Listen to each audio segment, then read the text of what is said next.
What's up, y'all? This Aunt Glizzy and this Barberson TV, and today we got Big Syke went broke. Make sure you like, subscribe to the channel on our way to 200K subscribers. So y'all know Big Syke. Big Syke just caught a charge. They took a firearm out his dip, and he had some synthetic pounds in the back of his car with an open container of Luna Zoo. He got a court-appointed lawyer. He went to court. Got a court-appointed lawyer. He had a nice government assistance job. First of all, I put Big Syke on. Like, nobody knew him in the city. They knew him nobody knew him on the internet in the city. They knew him in the streets from his jail reputation and all that. I put him on, put him in position, gave him some little fame, and he used it to be the typical black person, average street guy. So he ended up getting a violent interrupter job. Violent interrupters go around the city. These people can cut the food stamps off. I ain't got a job. On me in the beginning, it threw me off. Y'all calling me a drug dealer when I wasn't selling drugs. But let these kids keep talking about they hungry and want snacks. Right? Let these bills keep piling up. Right? I might gotta give you an encore. Show you what a drug dealer really look like. Promoting non-violence, talking to kids, mediating with kids, trying to stop them from doing violence in the neighborhood, try to basically bring down the trouble in the neighborhoods, in these troubled neighborhoods. But Big Syke ended up, not even Big Syke, a lot of people connected to this violent interrupter already had a light on them, like a telescope on them. People was looking at them. This one here deep, man. Little homie gets in contact with me today. He say, finally, man. I say, what? He say, finally you giving law. I say, Shawty, I always give law. He say, nah, man. I'm tired of that motivational shit, man. Put your gun down. Just lay your life on the line and shit, man. I said, little homie, I ain't never tell you that. I said, what I always told you was if you got a weapon or you got a gun or you got something to protect yourself, get on the defense. Don't be on the offense, right? And look at that gun and pray that you never got to use it, right? He say, Syke, I thought you was on some bullshit like the rest of them. I said, how you think that? He say, nah, I just put you in the category with the rest of them, man. They run around talking about putting your gun down, leaving yourself at a disadvantage, get your life taken. He say, Syke, they ain't never seen their friend die. They don't know what it looked like to have their friend take their last breath and you got to watch that, man. He say, Syke, they don't know what it feel like to get hit. And now, every day you walk out the house, you feel like somebody outside waiting on you, man. I said, yeah, Shawty. I said, it's a lot of them that don't, but it's a lot of them that do. And I was one of them. I know what it feel like, right? He said, well, Syke, man, you just motivated me, man. Because I ain't got no charges or nothing. And he tried to get slick with it, right? He say, Syke, yeah, I was smart. I got away with everything I did. I say, well, little homie, that's a good thing, man. He say, Syke, I don't got no charges or nothing. So you think I should get my gun license? I say, little homie, do I think you should get your gun license? Little homie, I ain't gonna tell you nothing that I wouldn't do myself. I say, shit, little homie, I was trying to get my gun license. But every time the FBI run my name, all them dumbass cases pull up and they deny me. You know what I mean? I say, but little homie, man, if you able to get your gun license, go get it. I'm going to teach you what all them other... I wanted to know, was this really working in the community or was it just a cash money grab?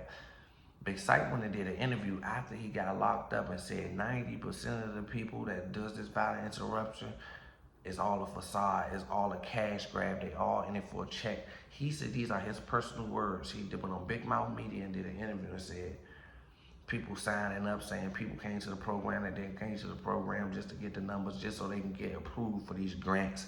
A grant is when the government issue you some money, a check for you to go do some services in the community. But instead of them doing services in the community, say if they get a grant at a violent interrupter,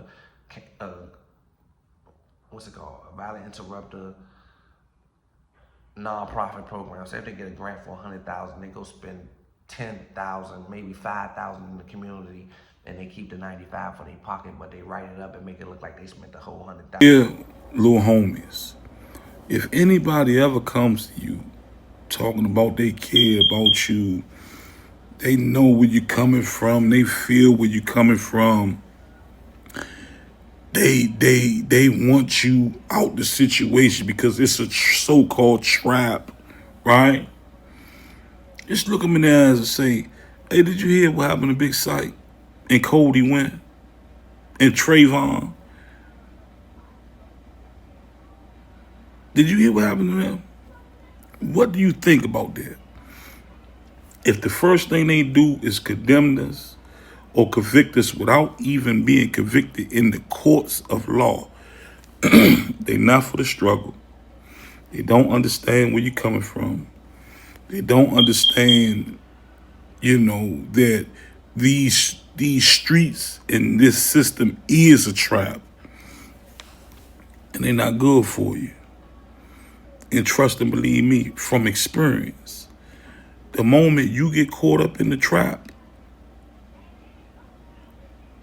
they're going to be the first ones to turn their back on you and convict and condemn you the same way they doing us.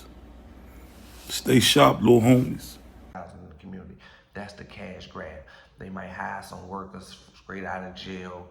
They try to get people that's already been in the community, that done things in the community, that they can be more relevant to the kids that's in the community, like people that went to jail, people that they look up to, people that they respect, but they doing it backwards. They not giving real violent interrupted work, and they getting people that just need paychecks that can't get jobs out here, like felons from jail, people they get them, sign them up, and just pay them a paycheck. So if you see Big Syke, basically, I'm giving out shoes today, this, that, and the third, that's because his violent interrupter group, who he worked for, gave him a budget to go get people shoes, not because he genuinely from the bottom of his heart wanted to give out kids shoes. That's how he get his paycheck. If he keep the image looking like he in the streets, helping these single moms, helping these families, giving back, throwing cookouts, these all. Y'all see it, man. Y'all see it, man. Bang! Fitness.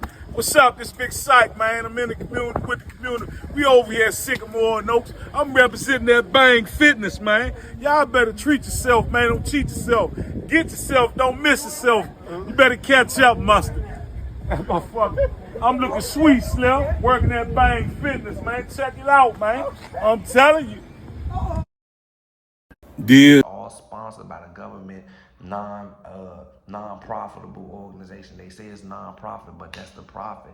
They acting like they get $100,000 grant and they spend $100,000 in the community. No, they get $100,000 grant, they spend $10,000 in the community and pocket $10,000, and they paying their workers to make it look like it's original and it's real.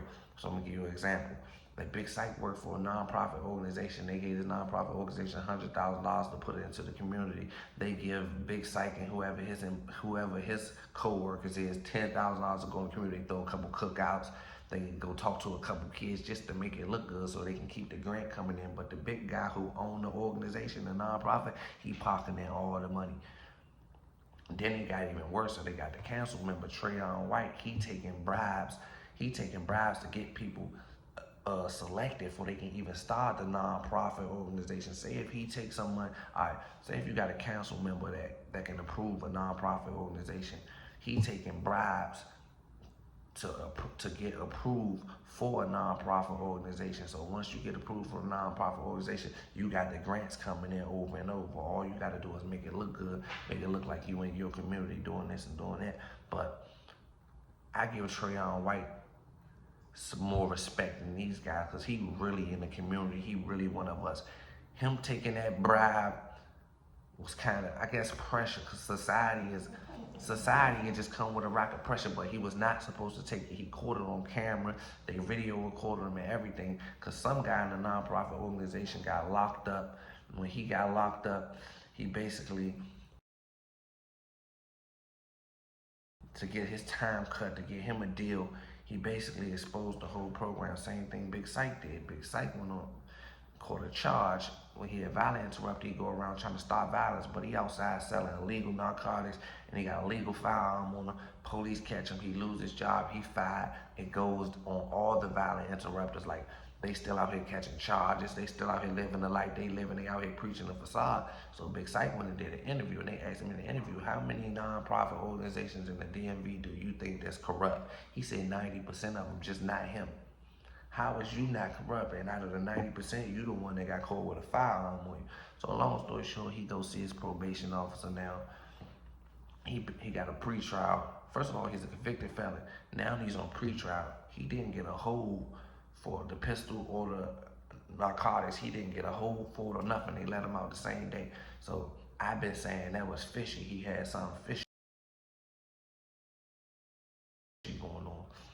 And once I was saying he had something fishy going on, that's when he started blowing up on me, this, that, and the third. He acting different, he moving different. But after me hearing him say what he said on that interview, that 90%, first of all, you just got bagged by Homeland Security, this, that, and the third, you're under the radar, you're being watched. Why would you go say 90% of violent interrupters is a scam?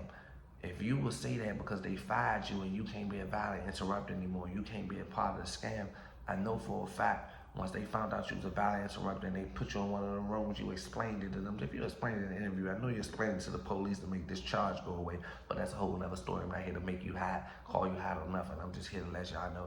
So he got caught down the probation officer building. He went to go see his PO. He trying to buy a scooter. Like they got the mobile scooters outside. He driving around on a scooter right now. He couldn't even afford to get a mobile scooter, like the little junk you hook your credit card up to. It kept denying. So basically, he been at the pawn shop, he had a Cuban, and he don't have an income right now. The police took all his work. He got fired from his real job, so he don't have an income right now. So he basically trying to keep his image, keep his facade going. So he just running around here wearing merch. Like, he used his name to get some free Instagram promo merchandise from people, or he just act like he got this. Whole time he be at MGM every night trying to turn his little $40 into $400.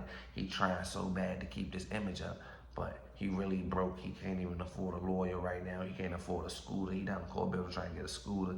He at the probation office.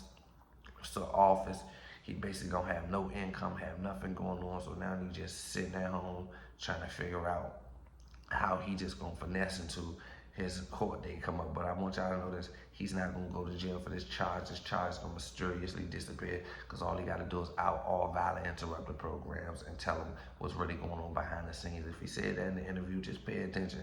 I ain't got nothing bad to say. This is all the truth and fact. It's Barberson TV. Y'all stay safe out here. The scams are bigger than what you think there is.